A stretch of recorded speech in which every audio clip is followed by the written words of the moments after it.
right. This is the last section in this unit, more discrete probability distributions. So we started with probability distributions, just regular probability distributions, but it was all discrete. Remember, items that we can count. So we're talking about flipping a coin or rolling dice or things that, not continuous things, but discrete. And then we did binomial probability. That's when you have a success and a failure. Those are your only two options. And now we have two other types, so we just call it more because there's two other types, but they don't involve a whole lot, so they don't take up a whole lot of space. All right, so the first one is called a geometric distribution. So the way you can tell a geometric distribution from the others, this is the thing that separates this one. So if you remember when we did binomial probability distributions, it had to have a set number of trials. Remember, we used the acronym BINS, and one of those was number of trials is set. In this case, the trials are repeated until a success happens.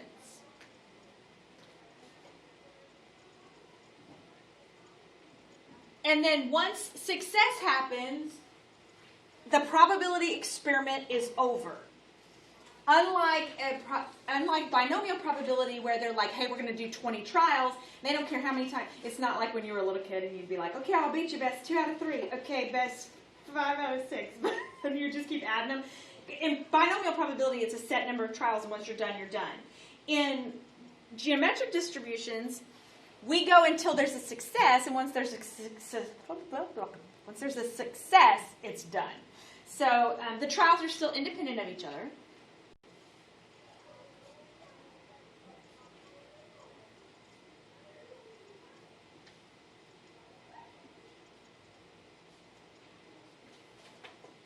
So if you're drawing cards, you got to put them back.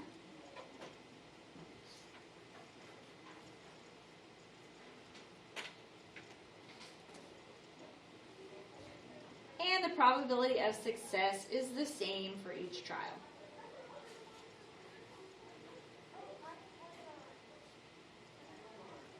Now that's true of binomial probability. These 2 and 3 are true of binomial probability also, but the trials thing is different. So that's how you know the difference. All right, so for a geometric setting, the probability that the first success will occur on trial number X is probability of X. We still have P's and Q's.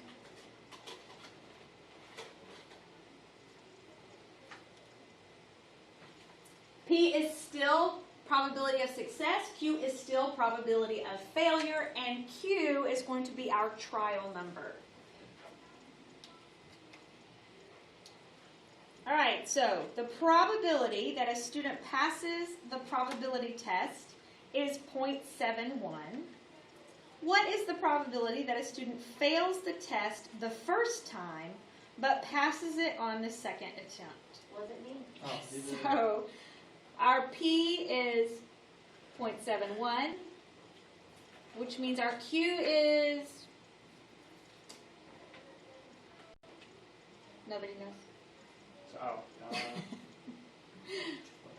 0.29. Yeah. And our X, we are looking at the trial being on the second attempt, so that's going to be our X value. So the probability 0.71 times 0.29 to the 2 minus 1. Plug that in your calculator.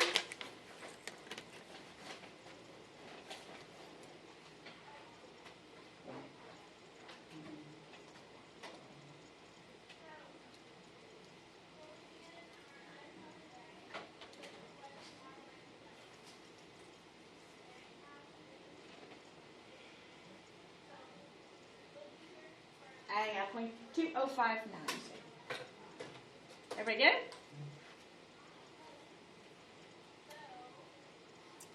All right. So, real quick, do Jarul making a free throw.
Yes.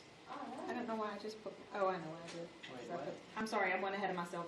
Sorry, I was looking at the wrong side. Sorry. Put 0266 is what I got. Oh, yeah.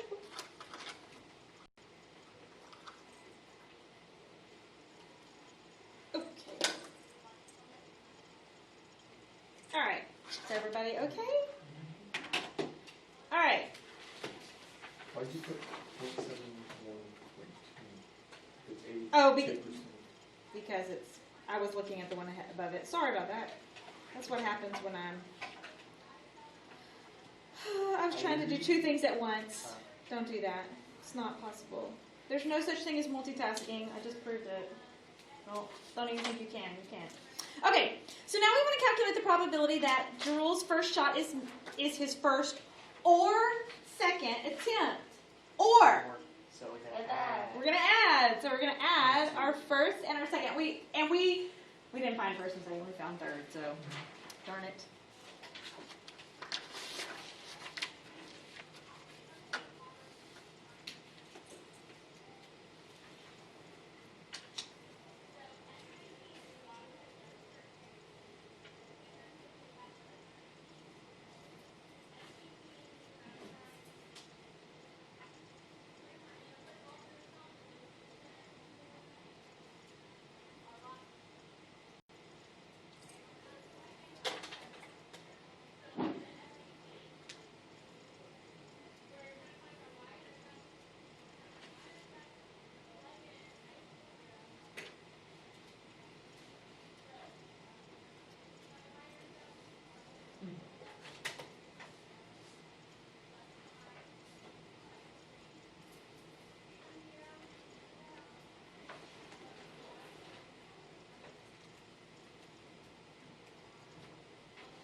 Oh. Did you get 0.9676? Yep. All right. All right, now look at C. I want to calculate the probability that he does not make either of his two shots. Well, on B, I calculated the probability that he made his first or second. So how can I find the probability that he doesn't make either one of them? Subtract those from one. Subtract. So the probability that he doesn't make either one is going to be, 1 minus. yep, 1 minus 0.9676.